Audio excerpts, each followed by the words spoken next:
자, 언약의 등불 제7과 이번 시간에는 사울부터 다윗의 역사에 대해서 함께 살펴보도록 하겠습니다. 자, 먼저 사울 왕의 역사입니다. 자, 하나님께서 사울 왕을 선택하는 이스라엘의 초대 왕으로 사울을 선택하셨죠. 자, 사울의 선택 과정을 보면 먼저 개별적인 기름 부음의 사건을 볼 수가 있죠. 사무엘상 9장 15절과 16절 말씀 보면 사울에게 기름을 부어서 왕을 세우라 라고 하시는 하나님의 말씀에 사무엘 선지자가 순종해서 사울에게 기름을 붓고 왕으로 세웠습니다. 이것은 공적으로 한 것이 아니라 사무엘 선지자와 사울만의 사적인 그러한 관계를 통해서 기름 부은 이런 사건이죠. 아버지로부터 이제 이런 어린 나귀를 찾기 위해서 사울 왕이 심부름을 갔다가 결국 사무엘 선지자에게 이 사실을 문의하고 또 의뢰하는 가운데 하나님께서 사무엘 선지자를 통해서 사울에게 기름 부은 최초의 사건이 되겠습니다. 이 일이 있고 나서 이제 사무엘 선지자가 이스라엘 모든 지파를 불러 세우는 가운데 제비를 뽑아서 결국 사울을 왕으로 선택하는 내용들, 이것이 이제 그 다음 장 사무엘상 10장 17절부터 21절까지 나오는 그러한 내용입니다. 12지파 가운데 베냐민 지파가 뽑히고 베냐민 지파 가운데 결국 사무엘 선지자가 기름을 부었던 사울이 부름을 받게 되는 것입니다. 이렇게 해서 이스라엘의 초대 왕으로 사울이 세움을 입고 이제 본격적인 통치를 하게 되는데, 사울이 왕이 되었을 때 이제 왕으로서 중요한 역할은 뭐냐면 외적의 침입을 물리치고 국가를 든든하게 또 이끌어가는 그러한 역할이 왕의 가장 중요한 역할이 되겠죠. 사울 또한 왕이 되었을 때 블레셋과 또는 아말렉과의 전쟁을 수행하면서 이것을 잘 극복했을 때 왕권이 확고하게 자리를 잡을 수가 있는 것이고, 또 그것이 이제 제대로 원활하게 되지 못했을 때 왕권이 흔들릴 수밖에 없는 그러한 결과를 가져오게 되었죠. 자, 사울 왕의 그런 통치 과정을 먼저 한번 봅니다. 먼저 블레셋과의 전쟁을 사울 왕이 치르게 됩니다. 자, 블레셋의 침략이 있게 됩니다. 그래서 이제 처음 왕이 된 사울이 이 전쟁을 수행하기 위해서 출정을 하는 거죠. 이때 사무엘 선지자가 뭐라고 얘기했냐면, 내가 이제 이 전쟁에 참여를 하겠다. 그래서 출정식을 하기에 앞서서 이스라엘 백성들이 하나님께 먼저 제사를 드리고 출정을 하게 되는데, 사울 왕이 왕으로서 이제 이 모든 것들을 준비를 하고 전쟁 준비를 딱 합니다. 그런데 오리라 한 그 날짜가 다 찼는데도 불구하고 사무엘 선지자가 오지 않습니다. 블레셋 군인들은 점점점 진격해 옵니다. 백성들이 그 광경을 보고 동요합니다.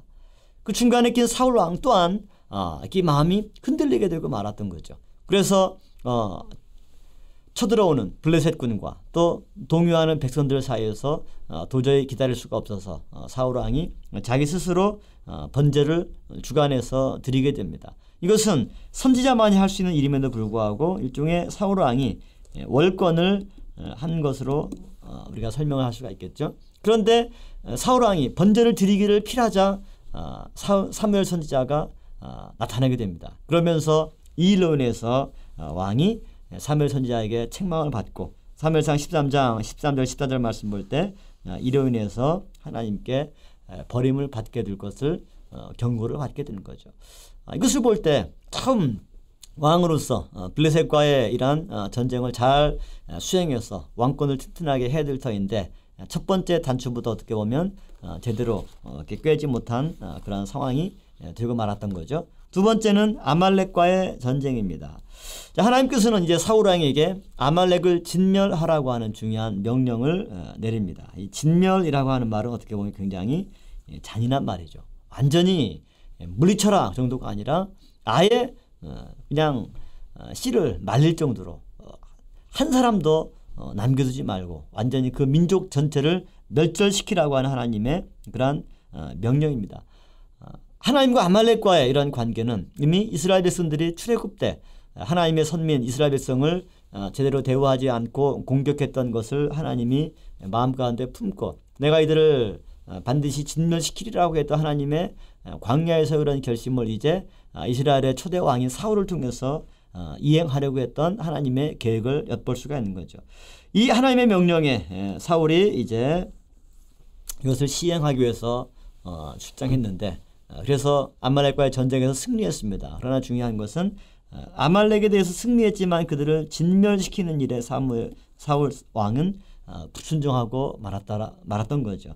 그래서 그 당시 아말렉의 왕인 아각도 살려두었고 두 번째는 좋은 짐승들을 또한 살려두었습니다. 그래서 순종하는 것이 제사보다 훨씬 낫다 이러한 책망을 사무엘 선지자에게 사울 왕이 받게 되었던 거죠.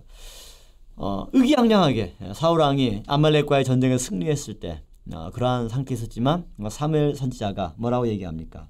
이 짐승들의 소리를 들으면서 사울 왕의 행동을 책망합니다. 사울 왕은 처음에 자기가 무엇을 잘못했는지 모르죠. 분명히 하나님의 말씀대로 아말렉을 다 물리쳤습니다. 그러나 이들을 남겨둔 것은 제사를 위해서 하나님께 드리기 위해서 좋은 것을 남겨두었습니다. 이렇게 변명했을 때 사무엘 선지자가 순종이 제사보다 낫다라고 하는 그 유명한 사무엘상 15장 22절의 말씀을 사울 왕에게 내린 것입니다. 그리고 이 사건 이후에 이제 사무엘 선지자는 사울 왕을 더 이상 이스라엘의 왕으로서의 자리에 둘 수 없다라고 하는 결정을 내리게 되고 이새의 아들 다윗을 은밀히 만나서 기름을 부어 왕을 세우는 사울의 후계자로 또 사울 집안의 자녀가 아니라 이새 집안 다른 집안에게 이스라엘을 맡기는 그러한 새로운 대안을 준비하게 되었던 거죠. 이 모든 것들이 전부 다 두 번의 결정적인 기회 초대 왕으로서 하나님께 받은 이 귀한 축복의 기회를 잘 선용해서 왕으로서 역할을 잘 감당하고 그래서 이스라엘을 든든히 세우는 가운데 그 모든 왕권의 축복을 자손 대대로 이어갈 수 있는 그런 좋은 기회를 사울 왕은 두 번의 결정적인 기회를 무산시킴으로써 그냥 날려버린 거죠. 블레셋과의 이러한 관계, 두 번째 아말렉 전쟁에서 그들을 온전히 진멸치 못한 결과가 바로 자기의 왕권 자체가 박탈당하는 것으로 나타나게 되었던 것입니다. 다음 세 번째 사울과 다윗의 관계를 볼 수가 있죠. 자, 아말렉 진멸 이후에 이제 다윗이 등장하는 사건이 성경에 나오게 됩니다. 곧 사무엘 선지자에 의해서 기름 부음을 받고 블레셋의 전장에서 골리앗 장군을 다윗이 무찌르는 그러한 사건이 사무엘상 17장에 나오게 되는 거죠. 다시 이스라엘이 블레셋과 전쟁을 벌이게 되었습니다. 이때 블레셋에는 골리앗이라고 하는 지금으로 보면 거의 한 2m 50 가까이 되는 그런 큰 거인이 장군이었습니다. 이 장군의 기세에 눌려서 이스라엘 군인들이 감히 그들과 싸울 엄두도 내지 못하는 거죠. 다윗의 아비 이새는 다윗에게 그의 형들이 이 전장에 나가 있기 때문에 도시락도 싸서 보내고 심부름을 보냅니다. 전황을 살피라고 하는 심부름을 보내는 거죠. 아버지 심부름 때문에 이 전장에 갔다가 다윗은 골리앗을 목격하고 또 골리앗으로 인해서 이스라엘군이 사기가 위축되고 정말 그들의 조롱과 모욕을 받는 상황을 보고 견디지 못하고 자원에서 자기가 싸우러 나갔습니다. 변변한 무기도 없지만 그의 중목인 물맷돌을 가지고 골리앗을 쳐서 무너뜨리고 골리앗의 칼을 뽑아서 그의 목을 베는 쾌거를 다윗이 이루게 됩니다. 이때로부터 다윗이 이스라엘 역사의 전면에 등장하고 이스라엘 백성들이 뭐라고 찬사합니까? 사울은 천천히요 다윗은 만만이라. 사울왕보다 정말 어린 다윗이 정말 10배나 더 많은 인기 또 큰 인정을 받았던 사건이 바로 이 골리앗을 물리친 일로 인해서 나타나게 되었던 거죠. 이것 때문에 사울의 마음이 굉장히 불쾌합니다. 사울을 죽인 자는 천천히요 다윗은 만만이라. 그 노래를 들을 때마다 사울의 심기가 굉장히 불편합니다. 백성들의 민심이 저 녀석이겠구나. 이제 저 다윗이 내 자리를 노리겠구나. 그런 생각을 할 때 사울의 마음이 조급하고 다윗을 볼 때마다 분노가 치밀어 오릅니다. 그래서 이때부터 사울이 10년 동안 다윗을 죽이기 위해서 혈안이 되었고 이 사울의 압박을 피해서 다윗이 10년 동안 16군데 도피처로 다니면서 도피하게 되는 그런 고난의 여정이 시작되게 되었던 것이죠. 네 번째는 사울왕과의 비참한 몰락입니다. 사울왕은 블레셋과의 길보아산 전투에서 세 아들과 함께 죽임을 당하고 벳산 성벽에 못 박히는 그런 비참한 최후를 맞이하고 있습니다. 지금도 이제 이스라엘의 벳산 유적지에 가보면 길보아산이 있고 거기에 나무 한 그루가 있고 거기에 이제 사울왕이 달렸다라고 추정하는 그러한 장소가 있습니다. 또 사울은 이스라엘의 초대 왕이었지만 저런 하나님의 말씀에 온전히 순종하지 못한 결과 블레셋과의 전장에서 자기 아들과 함께 비참한 죽음으로 최후를 맞이하는 그런 인생을 산 사람이 바로 사울이 되겠습니다. 자, 그렇다면 사울이 이처럼 비참한 최후를 맞이하기 전에 10년 동안이나 어떻게 보면 자기 사위도 자식이라고 봤을 때 자기 자식과 전쟁을 벌이고 자기 자식을 죽이기 위해서 혈안이 되어서 3,000명의 군사를 풀어서 모든 광야와 또 동물들을 샅샅이 뒤지는 그러한 수색작전을 벌였던 사람이 바로 사울입니다. 우리는 그러한 사울의 이러한 압박 또 그것을 피해서 도피했던 다윗의 10년간의 도피 생활, 이 다윗의 도피 생활은 어떻게 보면 인류의 죄를 대신 짊어지신 주님의 고난의 여정을 예표하는 하나의 좋은 그림자라고 할 수가 있겠습니다. 그래서 두 번째 내용은 이제 다윗 왕의 역사에서 먼저 다윗의 도피 생활에 대해서 함께 살펴보도록 하겠습니다. 자, 다윗의 도피 생활은 크게 제 3기로 나눌 수가 있는데 먼저 1기 내용을 보면 라마에서 헤레스풀까지의 행로를 다윗의 도피 여정 가운데 제 1기로 설명을 하고 있습니다. 기간은 주전 1020년부터 1018년까지 약 3년간의 기간을 다윗 도피 행로의 제1기로 볼 수가 있겠습니다. 크게 7군데인데 라마, 기브아, 높, 가드, 아둘람굴, 모압, 미스베, 헤레스풀 이 7군데로 다윗이 도피 생활을 하게 되었습니다. 첫 번째 라마에 대해서 보도록 하죠. 사무엘상 19장 18절부터 24절에 나와 있는 이런 내용으로 첫 번째 다윗의 도피는 그의 아내 미갈의 도움을 얻어서 사울의 살해 위기를 다윗이 벗어나게 되고 그렇게 해서 가장 먼저 다윗이 피신했던 장소가 바로 라마가 되겠습니다. 두 번째로는 기브아에 이제 요나단에게 다윗이 도피하게 되죠. 사울의 아들 요나단은 어떻게 보면 후계자죠. 사울의 아들로서 사울이 죽으면 왕권, 이스라엘의 왕권은 요나단에게 당연히 오게 됩니다. 그러나 요나단은 그러한 왕의 자리에 별 욕심이 없었고 다윗과 진심 어린 우정의 관계를 나눴던 참 친구입니다. 그래서 자기 아버지의 행동이 그릇된 행동인 것을 요나단이 또한 알았던 것이죠. 그래서 어떻게 보면 자기의 왕권을 내어주면서 끝까지 친구 다윗과의 신의와 우정을 지킨 인물이 바로 요나단이 되겠습니다. 그래서 사울의 아들 요나단은 다윗을 만나서 이제 사울의 의중을 전달해 주죠. 아버지의 뜻이 딱 봤을 때 너를 품거나 용서할 상황이 아니다.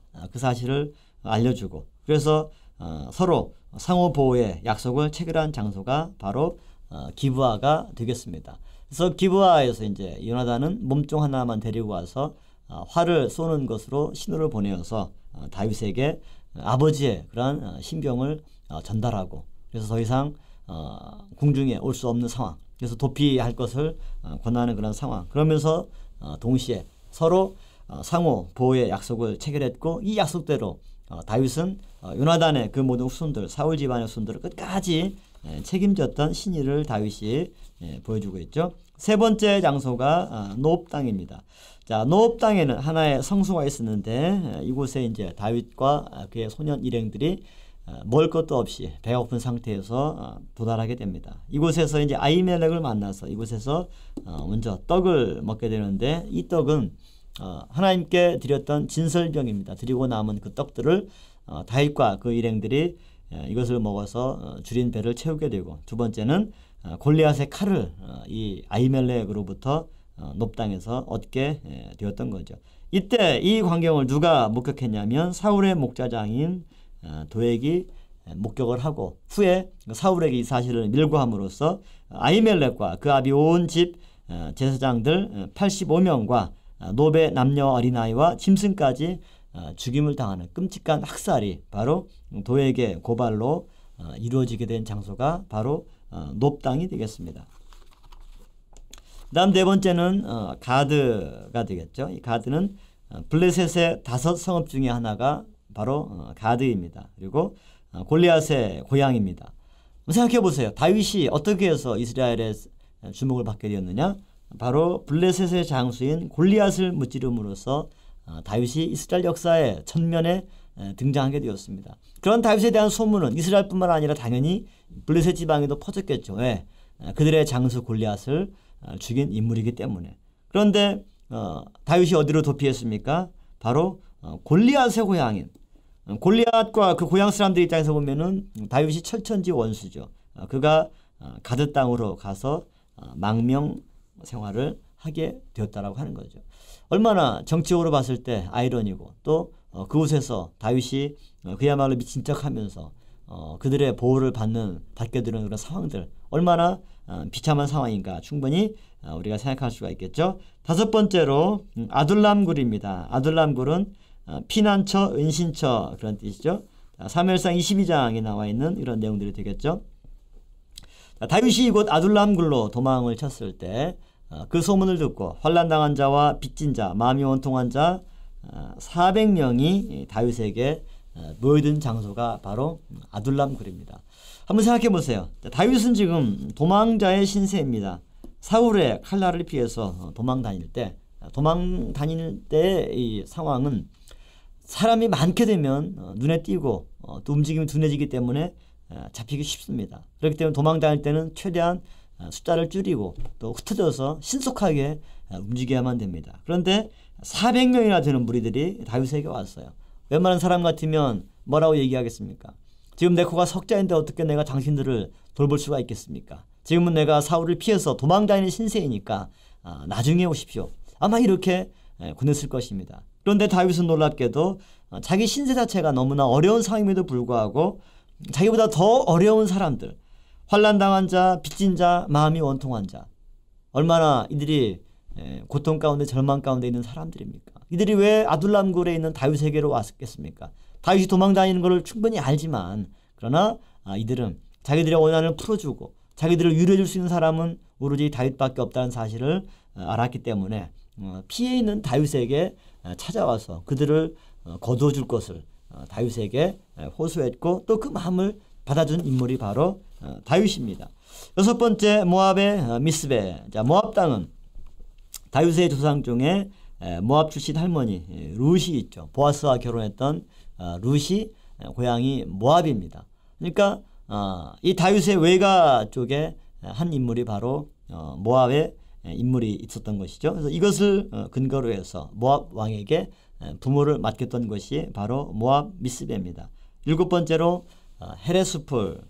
이것은 갓 선지자로부터 유다 땅으로 들어가라 이란 말씀을 듣고 유다 땅 헤레스풀 근처로 다윗이 도피의 장소를 옮기게 되는 겁니다. 이때 사울은 도액을 시켜서 아히멜렉과 백성들을 죽이는 사건, 이것이 다윗이 헤레스풀로 도피했을 때 일어난 사건들입니다. 그래서 이러한 다윗의 도피 여정을 볼 때 한 장소 한 장소 움직일 때마다 여러 가지 사건들이 있었고 또 사울 왕의 그런 끔찍한 처사와 또 이것을 피해서 도망다니고 그 도망다니는 와중에도 자기보다 더 원통하고 힘든 사람들을 외면하지 않고 그들을 챙기고 품어주는 다윗의 넉넉하고 넓은 마음, 이것이 사울과 데비드는 두 현직 왕과 또 미래 왕의 차이라고 하는 것을 성경이 묘사해주고 있습니다.